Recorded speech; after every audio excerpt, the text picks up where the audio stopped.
Yes. Hello, 1 2 2 2 2. Yes, it is what it is. Yes, back again. This is Monday Sport Talk. It's all about this show. I'm telling you, people. It's all about Monday Sport Talk. Let's do this, people. Sorry, we are coming so late this morning. This afternoon, this evening. Anywhere you're watching from. All right. They don't in the building. Yes, I'm back again. Come on, let's do this, people. All right. You're welcome to the show. It's called Monday Sport Talk Show. Yes. Please smash a like on the video. Subscribe to our channel. This is ISTV. We are ready. How's it going out there? I hope you all had a fantastic weekend. Beautiful weekend. But today we are live. We want to talk about sports. You know what I mean? Yes, we're looking at England Golden Generation, class of 2004. Or let's talk about class 2023, the set of proper players. We are moving on to England. Then we'll come back to Nigeria. It's chances of Super Eagles, my country. We're talking about Nigeria AFCON 2023. All right. You know what I mean? I'm not always here on the studio tonight. I'm always with my crew members. Fantastic people. Let's dissect. Let's go to it. Let me welcome this great man. First of all, Kunle's here right there with me. Kunle, talk to me. What's going on, bro? How's it Good going? evening, John. Good evening. Man, I don't understand. We are looking pink this evening. What's going on? As in, your outfit just blend with the. What's going on, bro? What's going on? Easy. No leave us behind, though. Yeah, it's good to be on. Very well, thanks. It's good to be on the show once again. And well, the Super Eagles just finished playing not long ago. You know, they recorded a 3-2 win over Mozambique. Though it wasn't really a very good result because we would think the Super Eagles should be beating Mozambique for, you know, it was 3-2 and Mozambique even finished with 10 men and we're still able to score a goal. So there's a lot to worry about for the Super Eagles heading into AFCON. A lot. But I guess we'll get into it as the show progresses. All right. Thank you so much. Mike is trying to reach out to me. Mike, you can watch it online from YouTube if you're listening to me. Mike is at work here, right there in Canada. All right. Let me welcome this great man. I'm telling you, Robbie's ready. Robbie, what's going on? How you feeling? How you doing? Right there from Ibadan or Ile-Ife. Talk to me. Are you ready? Can you hear me loud and clear? Robbie. I can hear Robbie right now. Margaret is standing from the behind. She's set. She's smiling. She's fuming. What's going on, sis? Talk to me. Yes. Can you hear me? Yeah, I think I can hear you loud and clear now. What's all going right, on, bro? all right. I'm fine. It's good to be on the program once again. And of course, just like Kole rightly said, the Super Eagles just finished playing right now. Some minutes ago, not like now. They just finished playing some minutes ago, and I think it's worrying signs for the national team. It was a win, the first since 2019. But I think the win leaves a sour taste in the mouth of a lot of football fans in the country. There is a goalkeeping crisis in the land, and we need to find a permanent solution to it before we go to the AFCON, because if we don't, hopefully, I hope that Nigeria will not be disgraced next year. So on that note, I say good evening, and of course, it's good to be here once again. All right, you're welcome once again. Let me talk to this guy. I think Margaret is set. Margaret, where you day? What do you do? I know. Oh my God, no, I'm fine. I'm not in the other room at all, you know. Hi, God. Good evening, guys in the studio. Robbie, Kunle, Nigeria, Lagos, all over the world, wherever you're watching us from. Good evening from here, from Nigeria. Yeah. And though even if I'm smiling like this, but at the same time I'm fuming I know. because this United takeover news isn't what we actually were hoping for. But we just hope, let's just be positive that Sir Jimmy will Mm. actually put smile on United fans and bring You the mean Uncle club back. Jim, Uncle Jimmy? Yeah, Uncle Jimmy, yeah. All right, all right. You're welcome to the show, Margaret. It's good to have you guys. Actually, I'm trying to change the thumbnail. This is not actually what I want to display. In the meantime, this is what I wanted to display. We want to look at the England generation class 24, 204, and class 2023. Once again, also we're looking at Super Eagles as well, and also the Manchester United takeover. Please, anywhere you're watching from, subscribe to our channel, smash the like on the video. This is how we roll. So I'm going to start up with this generation, the golden generation of class 2004, and we want to look at which particular generation can we actually say is the best before we now move into the best 11 in both generations. I'm talking about generational talents from 2004 and 2024. Oh, sorry, 2004 and 2023. So I'm going to, Kule, can you hear me loud and clear, please? Yes, I can. Yes. Look at this generational talent. That's the golden generation of 2004. Look at the starting lineup. You can actually assess these great people. They are fantastic players. Am I right, Kunle? Oh, of course, absolutely. I mean, these were some of the best players in the world at that time. I mean, when you talk about Sol Campbell, I mean, this was a guy who was up. He was up there with the likes of the Alessandro Nestas and the Lilian Thuram's. Trying to remember now, he was up there. John Terry as well.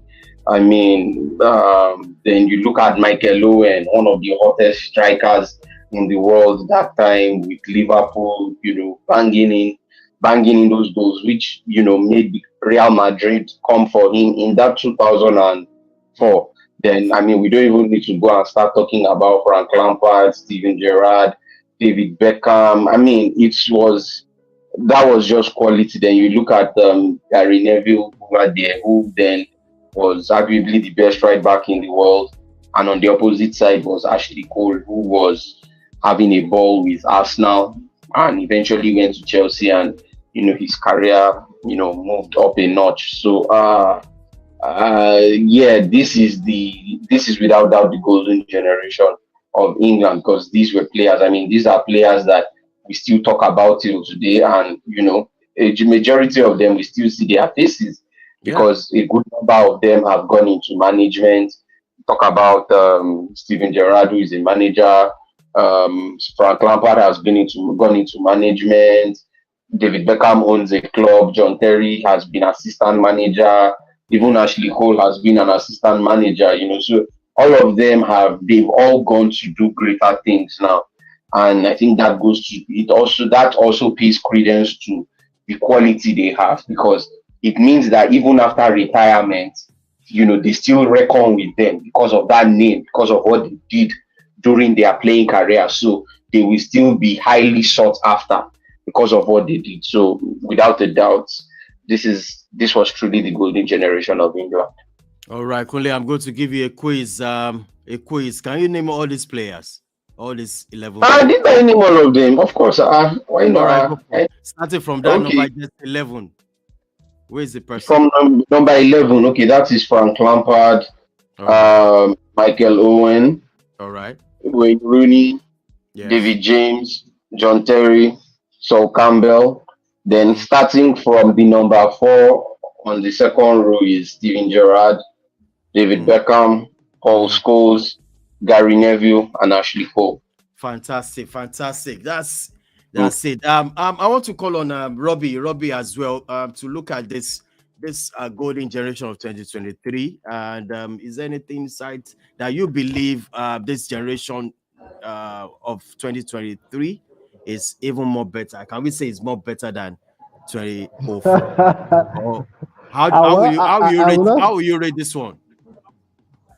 well, I think the eras are different. Is this generation better than the older generation? I don't think so. Why I don't think so is because of the kind of professionalism and the kind of tenacity that the other team had. They were unlucky during their era because of the kind of opponents, the quality of the opponents that they had to come up against. This same England team played against a Brazil that had a Ronaldinho and that knocked them out of the World Cup at that time. I think in the quarterfinals or I think quarterfinals or round of 16. Yeah, I know I'm not sure which one of it is it. So it tells you the quality of the opponents that they came up against. They came up against a German team that was also very, very strong at that time.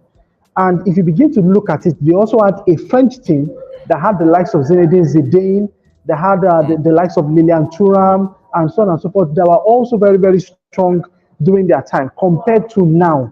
And we all can see at the relative ease that this current England generation has been more or less putting teams to the sword. Teams that come to England are beating 3-0, 4-0, 5-0. And there was not such a thing during that era. So for this generation, I think they are exciting. Do they have a chance? Yes, they do. And we could see from the last Euros where England got into the finals against Italy.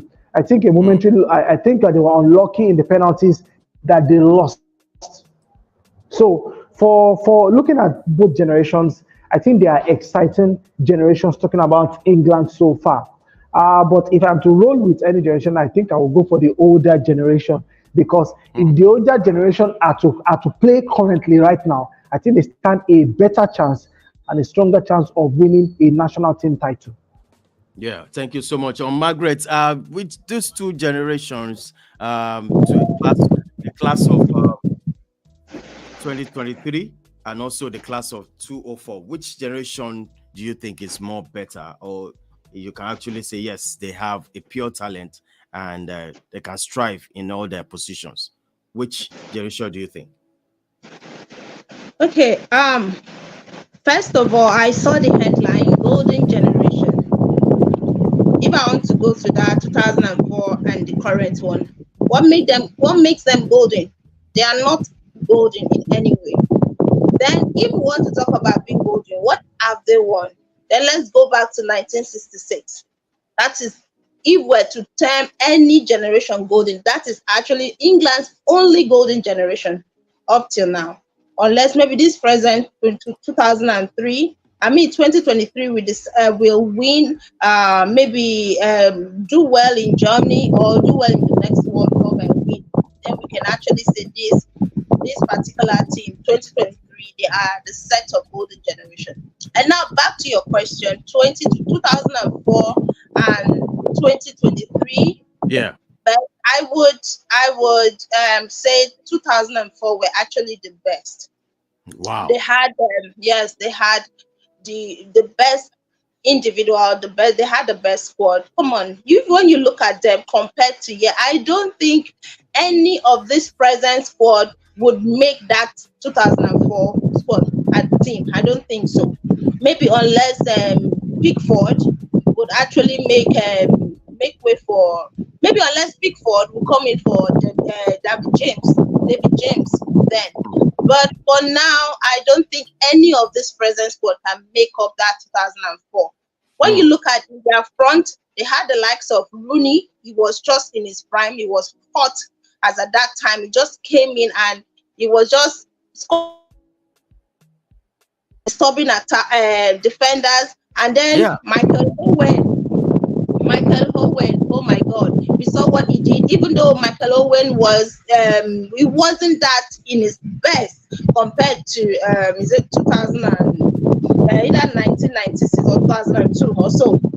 He wasn't in his best. And then we look at the back four. The back four comprises of Gary Neville, John Terry, Sol Campbell, and then one of the best, in fact, if not the best, right back, left back as Aden Ashley Cole.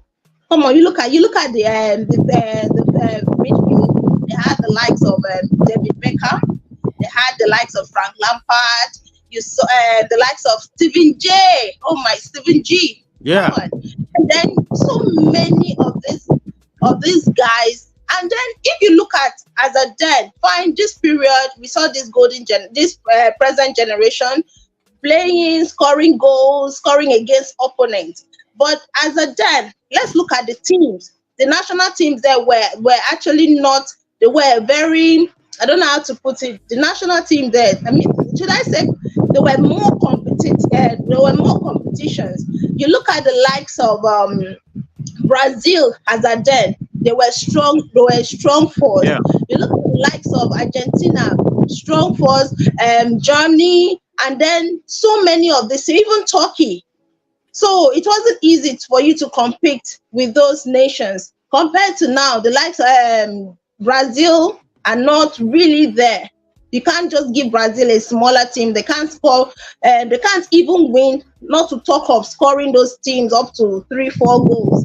Or the likes of Germany. Germany are not really doing well right now.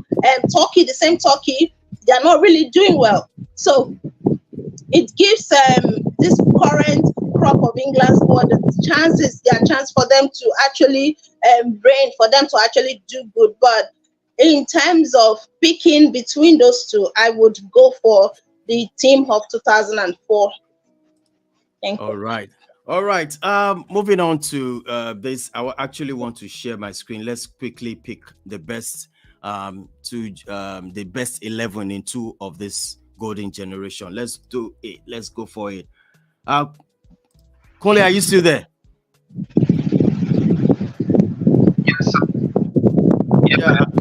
Yeah, I'm hearing some noise from somewhere. Maybe it's okay. Let me mute this. Let me try and share my screen. Let's go for this. Yes.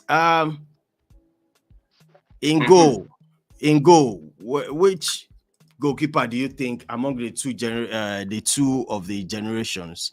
I'm talking about 2004 and 2023. Which David James, obviously. David James? Yes, no. What about Pickford? You can't pick Pickford. What is Pickford? What is Pickford? Pickford. What is he picking? Pickford. What is he picking? Nubian Prince. You're welcome to the show. Thank you, Deacon. Thank you. Yeah, do you agree with James Pickford or James? No, I'll pick Pickford over James. James is way too erratic. David James Bawo, way too erratic. Too erratic.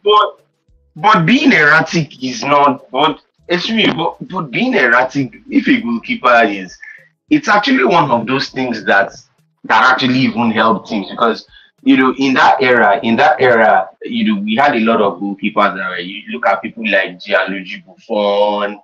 I'm trying to remember. We even had the likes of Fabian Barthez.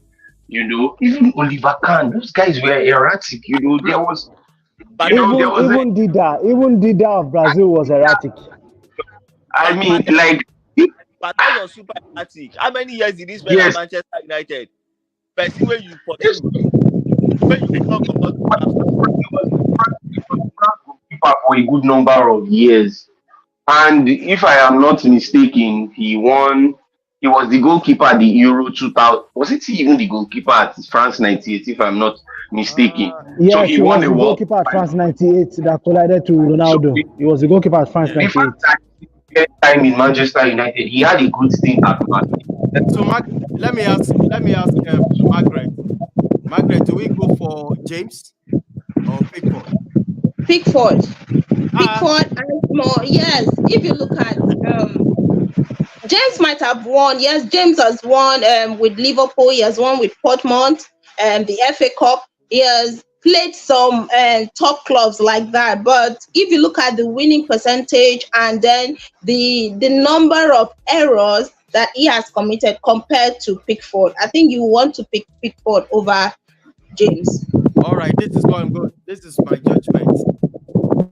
This is my judgment. I'm going to put I'll put question mark there. So our viewers, anywhere you're watching from, you can actually tell us.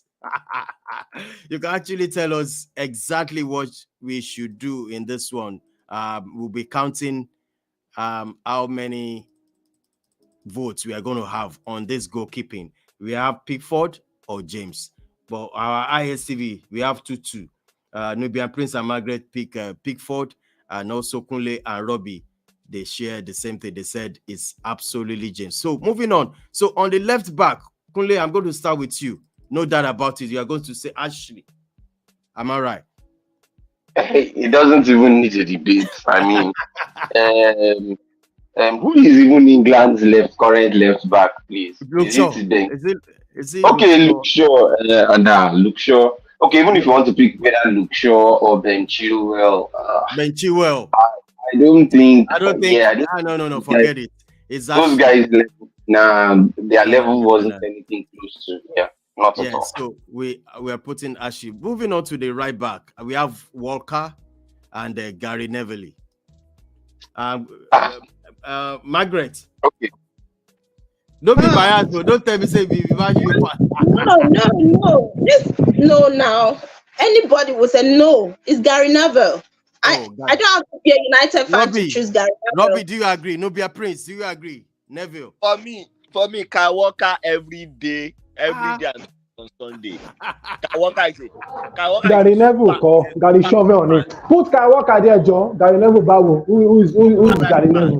Where there's a Kyle Walker? At this point, I'm going to put question mark again.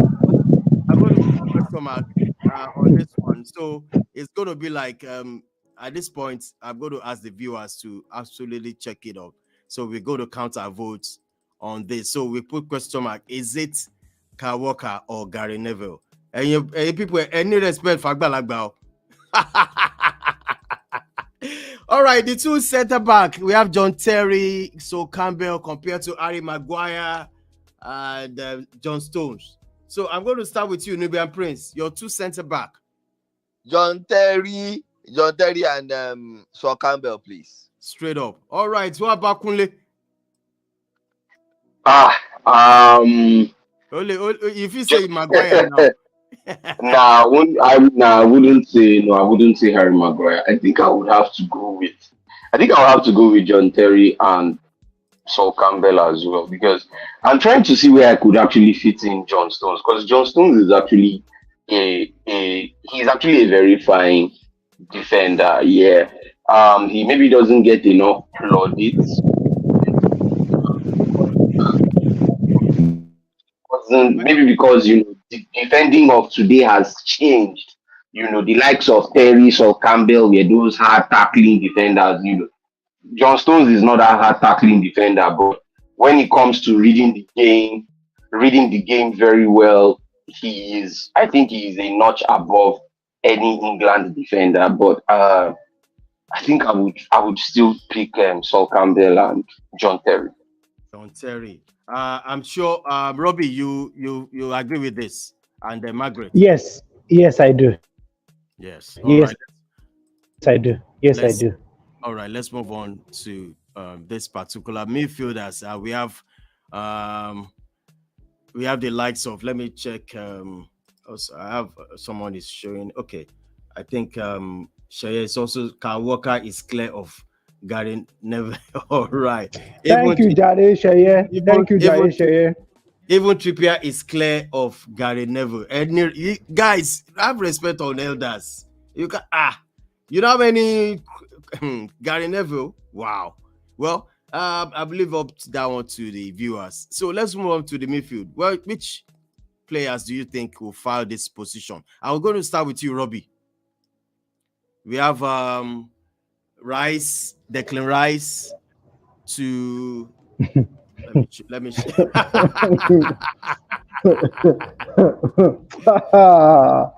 oh Jesus, so Declan Rice. Declan Rice, where there's a Steven Gerrard or where there's a School. See, you know what? Don't let us even long this issue. This issue. Declan Rice will not even, if I'm going to use a 3-man midfield, Declan Rice will not get a chance where I'm going to put a Steven Gerrard, a Frank Lampard, and a Paul Scholes. Declan Rice will not lace the boots. Will not lace the boot of the three of them. So in a three-man midfield, I will pick Frank Lampard, Paul Scholes, and Steven Gerrard. Do you agree with that, Kunle?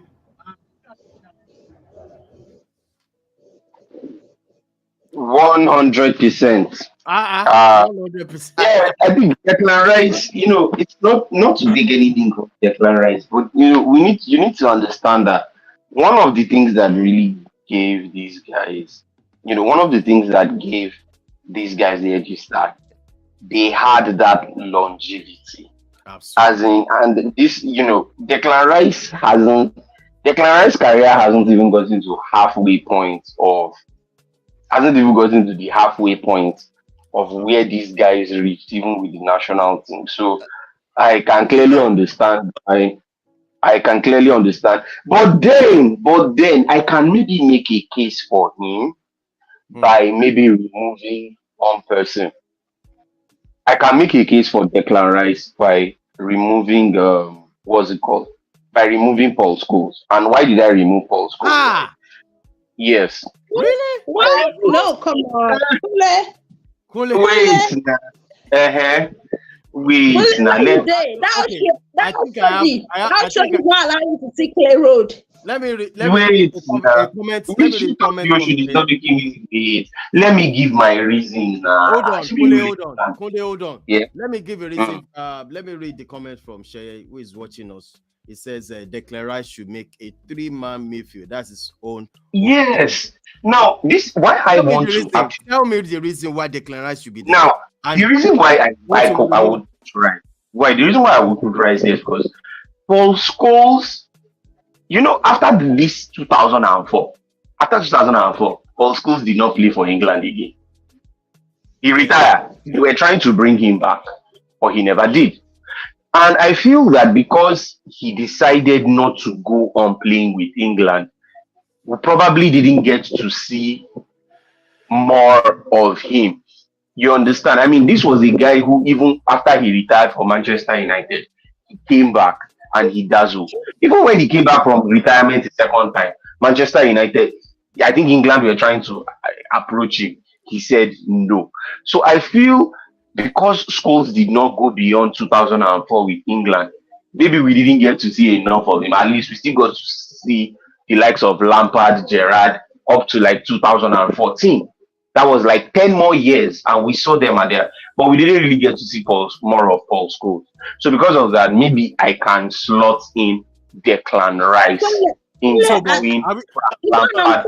I don't think Kool-Aid, Paul Scholes not play. He retired, not as if he was dropped. I don't think it's enough reason for you to remove Rice and to remove Paul Scholes and put him. Retired with Margaret. For that little time he played for England, Rice was still not replaced. Was still not putting up from that team. Hold on. Maybe a Prince. Please talk to me about this. What I wanted to say is this: if you are using a three-man midfield of Scholes, Gerrard, and Lampard, that means you just want to go gung-ho, all offensive, no defensive shield at all. All those three midfielders are offensive-minded. They just want to go forward. So what happens? Who screens your back for? Nobody. So I think definitely that team lacks a spine. That is what Rice is going to provide. For me, of course, Scholes will be there. And I think I would drop Lampard because for me, I think Gerrard and Lampard are very similar. So I think Gerrard can, give that shit both defensively and, offensively. So I'm going to have a midfield three of Declan Rice, Scholes, and Gerrard. Okay, let's do it this way. I already put a question mark there anyway. So I'm saying Declan Rice or Paul Scholes. So who is going to play number 10? That's another thing. That will play up front. Or let's say 4-3-3. Let's say 4-3-3. So which player do you think it should be here? Robbie. I would put Wayne.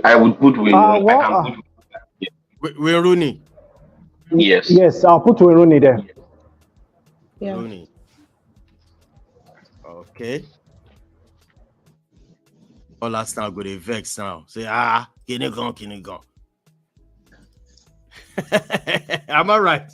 Nubia Prince. I say Arsenal fan go to vex now. Where's the guys? Where's the No, Rooney deserves to be there. Rooney, but the front from my own front three, I'm gonna put Rooney in there. But who's going to be on the left? Left and right. Let's quickly do this. Yeah, what are the options you have available, Seth? Let me show you the screen. Beckham. We have Beckham. And we have from the new generation, we have Saka and Sterling. Sterling, I beg, don't even mention that one. We were Sterling one day now. I go for Sterling for where do it today over now. Sterling Bawu. Beckham is too more. I think Beckham is too one way. Just cross. I think there is also dynamism with him. I'm going to go for Bukayo Saka, not because I'm an Arsenal fan. I just feel that. Much more. And also, centrally, I'm going to go for Harry the Hurricane. Don't mention Michael Owen. Okay. No, of course, yes. I'm going to put Kane here. No doubt about it. Nobody can tell me this. Harry Kane. Yes, yeah. Kane is going to be there. Kane has to be there. Yakubu is better than Kane. So tell me something, guys. So we're having issues with this. Left should be who?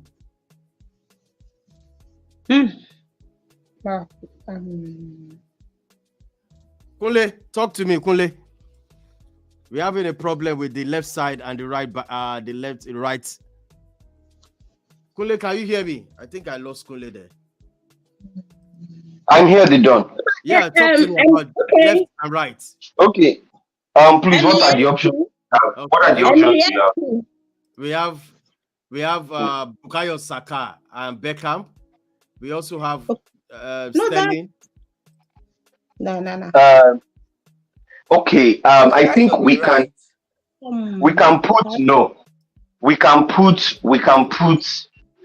actually put David Beckham, because David Beckham, for a good part of his career, played on the right side.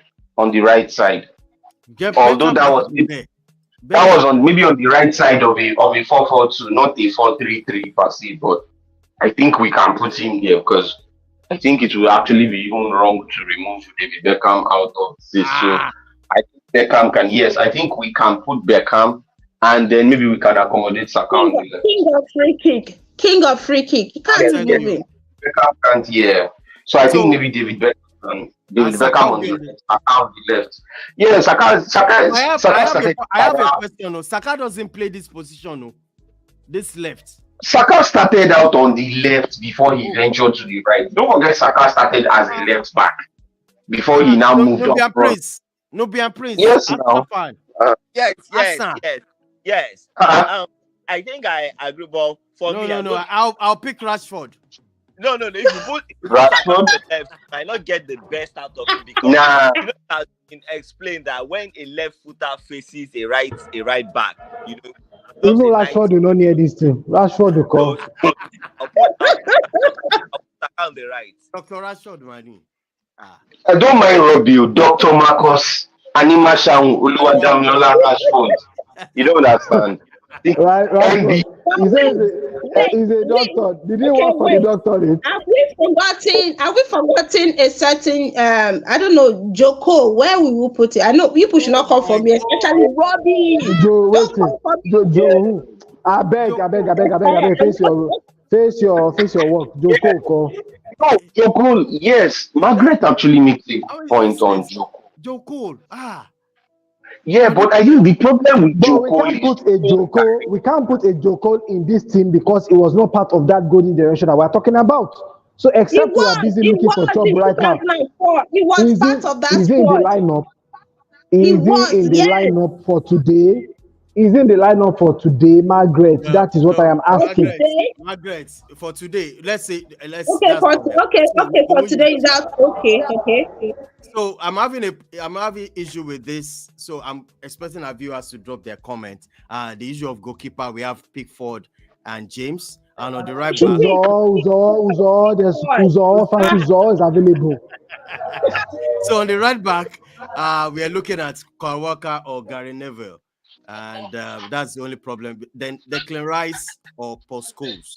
So we have to, I'll be expecting our viewers to move on. So let's quickly move on because of our time. I think this section is very interesting. Let me quickly share my screen back to the next thing we are going to do. This one is going to be very funny, but I'm still going to project it. Kunle, are you ready? You have to choose one coach out of this. All right, Kunle, go for it. Which manager are you going to pick out of these two, Ericsson or Gary Southgate?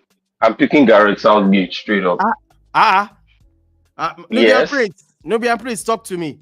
Southgate was to win them a trophy. Exactly. He has taken England.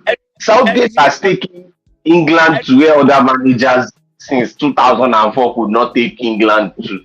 Southgate has taken them. Wait, don't be confused. Don't be confused. Is it because the picture say like this to Southgate?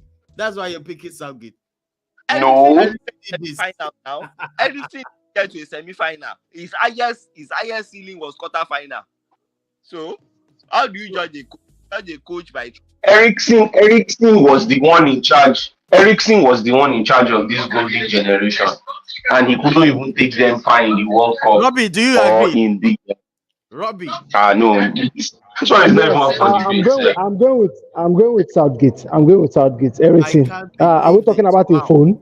We're not talking about a phone now. We're talking about a coach. So I'll go with Southgate. With his pragmatic.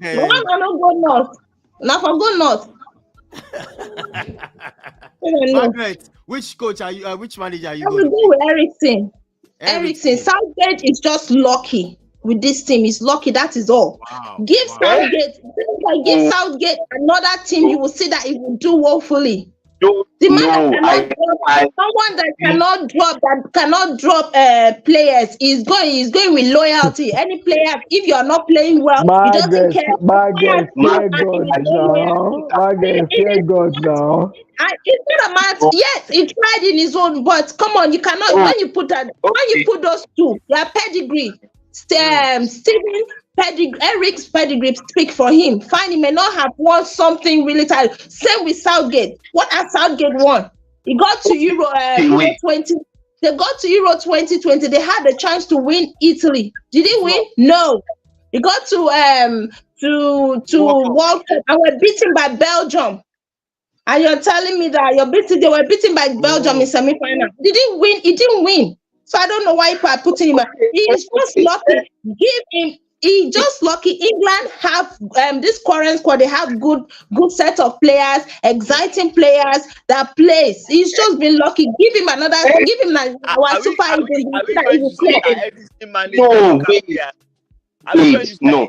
mediocre players.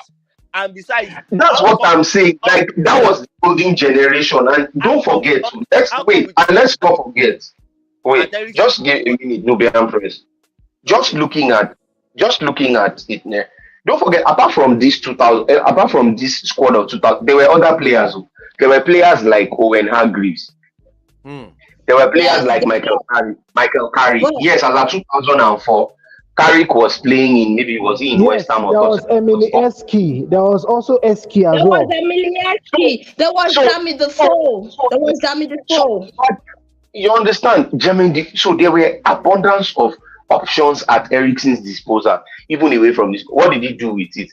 But Southgate, whether you call him strong-headed or not, he was able to assemble a good team, and they were at least able to go further. I think this is the closest that, and you look at it now that England are at a point now where they actually believe that they can do well in tournaments. Because when it was under the likes of Eriksen, Capello, Wade, and the likes of they just like they will assemble. Let me tell you, do you know that Eric faced a lot of problem in his squad as a then? When you look at then, Manchester United, Chelsea, Liverpool, that rivalry, it still went to the national team. Compared to now, that rivalry is not as strong as before. The players that were not united, yes, players that were not united because of the club that they belong to. That rivalry was strong as a guy. There was a lot of, so if you can imagine if there was that unity in that squad, that team would have gone far. This present the Southgate right now don't have such issue. It doesn't have such, like division like Eric had in 2004. All right, because of our time, let's move on to the next topic. This is very interesting. I'm telling you, people, smash the like on the video and also drop your comment as well to which coach or which manager are you going to go for? Is it Ericsson or Southgate? Moving on to this, we are going to look at Nigeria. This is the Nations Cup draw. We also know that Nigeria is in Group A with the host nation, which is Cote d'Ivoire 2023.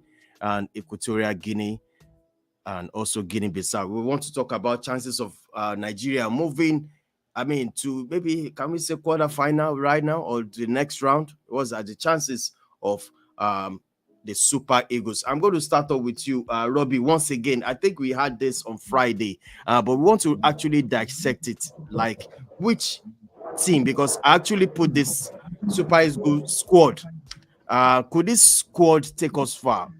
Before we now move on to the team or the players you'll be expecting to make this lineup, the best. Okay, 11. First and foremost, I'll make it as quick as possible. This team will not take us far, and the reason why I'm saying so is because the match against let me start from the coaching point of view. From the coaching point of view, it is very unfortunate that we have somebody like Coach Jose Peseiro as the coach of the Super Eagles. I really don't think he has much to offer the national team, and that has been visible from when he was appointed as the coach of the team. Unfortunately, under his leadership, the team has not been to any major tournaments. We've just been playing friendlies and so on and so forth. So the AFCON is more or less the real test of his capabilities as the coach of the national team. I'll start with last week. Last week, Friday, we played against Saudi Arabia. Nigeria came from behind to secure it, to get into the lead, and then Saudi Arabia was able to get a draw in that game. Now, where am I going to? One of the goals considered by Nigeria was a very terrible goal by a goalkeeping error, and that has been the major issue. If you go to social media right now, that is what Nigerians have been so scared about. Today, once again, I saw the first goal that Nigeria considered against Mozambique, and you begin to ask yourself questions. That what is it that this goalkeeper does not understand how to anticipate the movement of the ball and so on and so forth? One, the goalkeeper plays for an obscure club in an obscure country. He plays in Cyprus, and currently he's not even playing as the starting goalkeeper for that team. So that leaves a huge question mark on the goalkeeping ability of the goalkeeper. Secondly, we played 2 friendly matches. The coach called 3 goalkeepers for these friendly games. Would you believe that for 180 minutes, the coach played just 1 goalkeeper in 180 minutes? Wow. And he could have been able to at least give each goalkeeper 60 minutes of action for us to understand and see what they are capable of, so that we can judge these goalkeepers and say, okay, fine.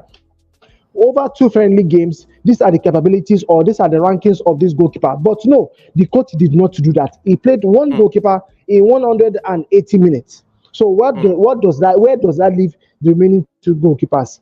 Looking at the team as a whole, I think the only part where Nigeria can say we are solid is in our attack. This defense will leak goals.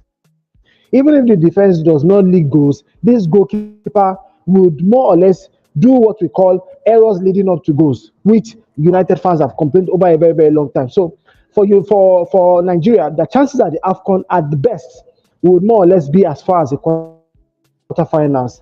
Semi-finals, I think, is a long shot. Finals, if they get to it, they will not win it. That is just my own assessment of this team. Wow. Because of our time, is it possible for us to do the best 11 Nigeria should parade this coming up, this AFCON 2023 in Cote d'Ivoire? Kunle, can we do best 11, or we should just leave it? We should not just leave it. I think we should just leave it, because we can't really say that.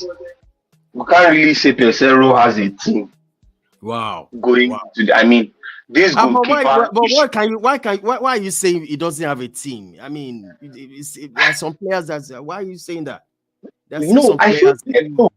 Yes, I'm not. We can see the lineup: Uzo, Ebue, Ajayi, Basi. No, Ebue is not. I feel Ebue is not. If anybody, I think it would be Bright or Sai Samuel. But when you look at left back, we can't really say. What about we know Ajayi? there is. Nah, Ajayi is not. Even at centre back, it's a little bit problematic because you wonder who are the people we would really use. Is it a Semi Ajayi who isn't really a regular at West Bromwich Albion? Yeah, and he sporadically plays these days. So I think the only place where maybe I think we might say it looks settled is even the attack. I don't know if the attack is settled because we just have many forward players apart from Osimhen. I mean, you look at Boniface. Boniface has more goals than Osimhen this season. You understand? Yeah. So imagine if So there's just I don't know. It's going to be difficult to call. You know, he still has a lot. What do you say about the midfield? The midfield. We have in the midfield, we don't really have the only people we have, and that's the midfield is so light. I mean, after Ndidi, Onyeka, Aribo, and is it maybe Iwobi? We don't have any other person, really. We don't have any other person. So it becomes problematic. And how many of these players are playing? And how many of these players are even playing regularly for their club? Aribo is not playing regularly. Except for Ndidi that is playing for Leicester City. In second okay. Yeah, even Onyeka herself is not even a regular at Brentford. So if you wanted to play, you would say maybe Ndidi and. So are you saying we don't have any chance at all from your own point of view? Nubian Prince. It's not that we don't. Oh, okay. Sorry. Hello, for me, I actually think that this Super Eagles squad they are not inspiring. I mean, they do not inspire any from me. I don't expect them to do anything. If they make it out of that group, we should all go and do testimony in church.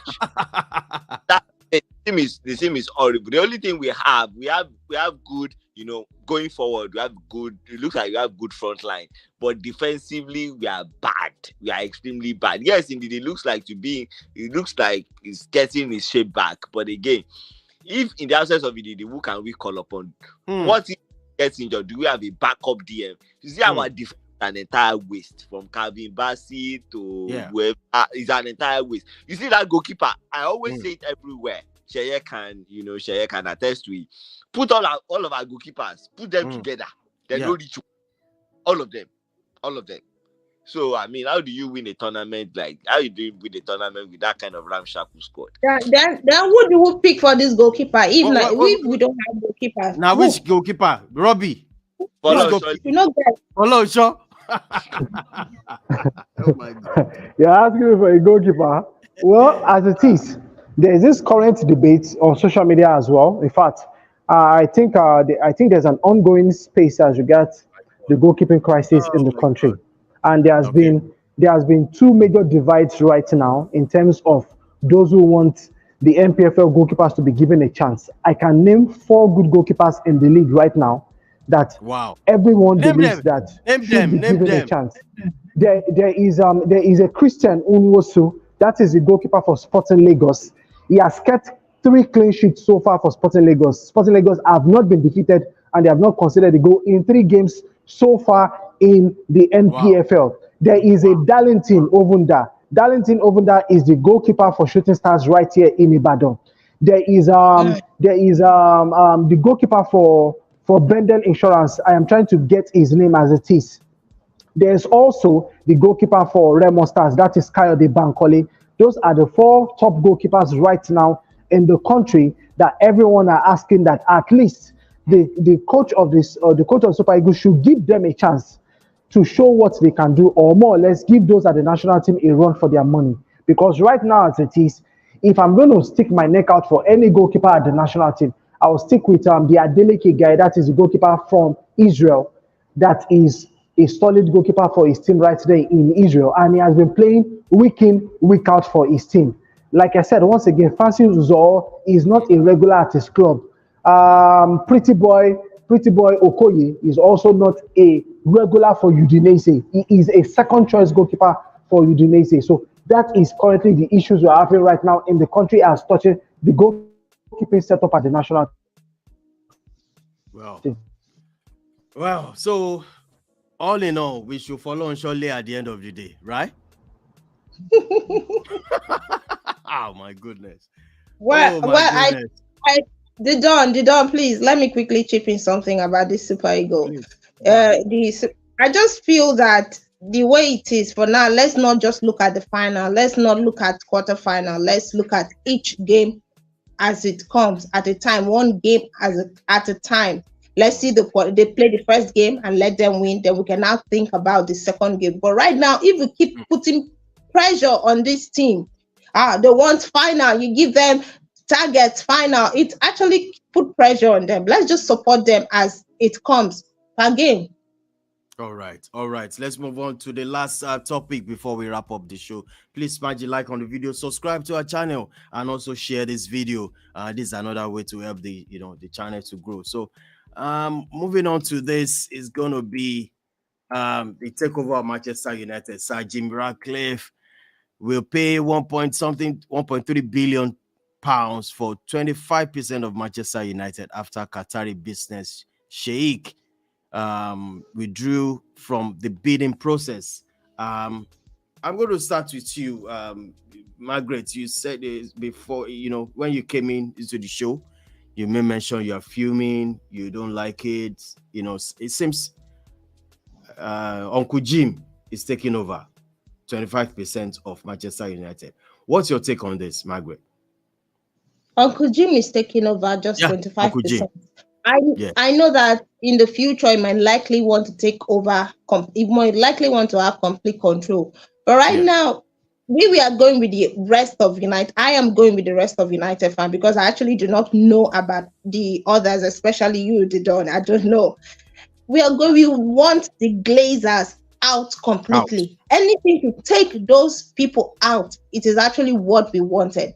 But I actually do not understand the kind of politics British they are playing. Fine, I understand that they are bringing up different things. I'm sure it's all this issue of the Qatari not supporting same sex. I'm sure that is one of the disadvantage that this that he had. If not, I'm sure that they would have had a complete takeover. And also treatment, the way they treat workers and all of that. For Uncle Jim having just 25% stake, though he said he's going to have some. The good thing is he's going to have some say in some football aspect, and then there is that guarantee that in the future that he is going to take complete control of the club. But where my fear is, he has a club in France. What has he done to that club? Nothing has been happening to that club. There is no good. So how does he want to run United? Joining hands with the Glazers? I don't know. Honestly, I'm just keeping my finger crossed to see what's going to happen. It's not actually the best news for me, but I know it's the best news for those English people. It is actually the best news for them. All right, Kunle, I'm going to switch over to you because you are trying to tell me you prefer Uncle Jim to take over. Well, that you don't care. I mean, what's your view for this match?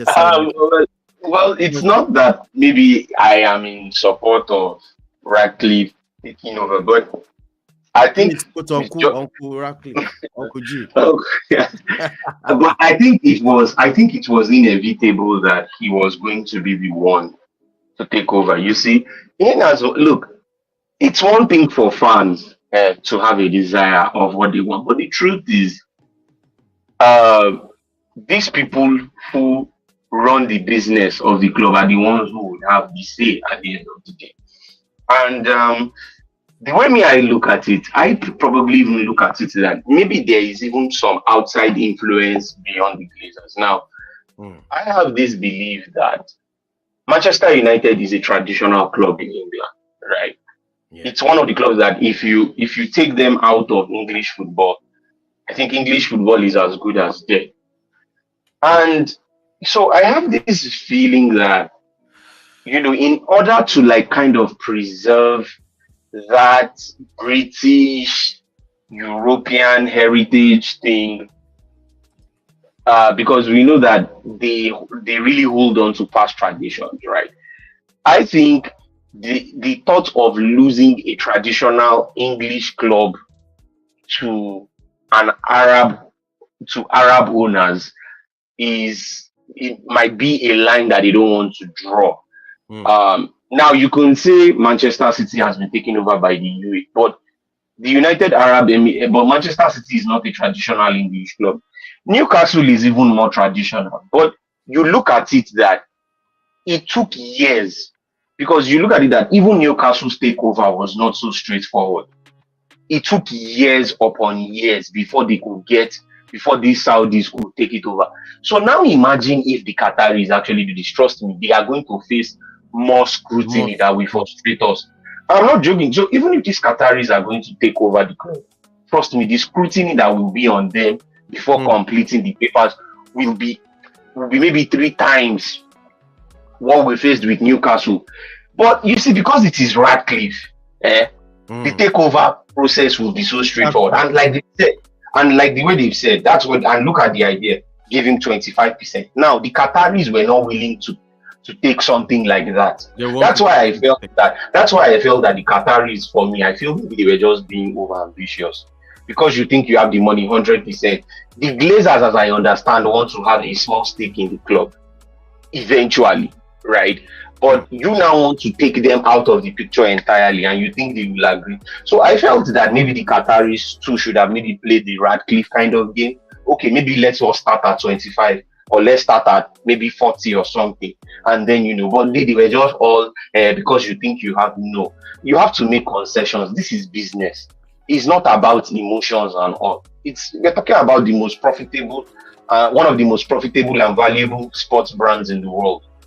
The Glazers definitely wouldn't want to take their hands off, because they would definitely want a small slice of it. So why not start small and build it big? So I think the way Radcliffe has come is very, very logical for them. So maybe in the next few years, from 25%, he will take it to 50, from 50 to 75%, like that, until you understand. Not that you just come 100%, like the way they did with Man City and Newcastle. This is Manchester United. It's not going to work like that. Manchester United is bigger than those 2 clubs, so it's not going to work like that. All right, this is how far we can go tonight. I will have asked Robbie, what do you think? How soon do you think Manchester United can grow? From Uncle Jim taking over this. But I can't ask you because you're not a Man U fan now. Yeah, please don't ask me.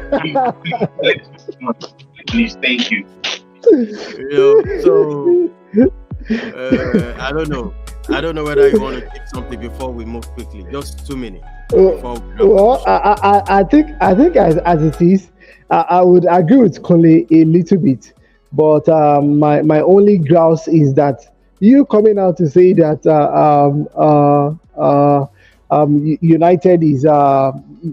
United is more or less like the all in all of the English Premier League. I really don't see it that way.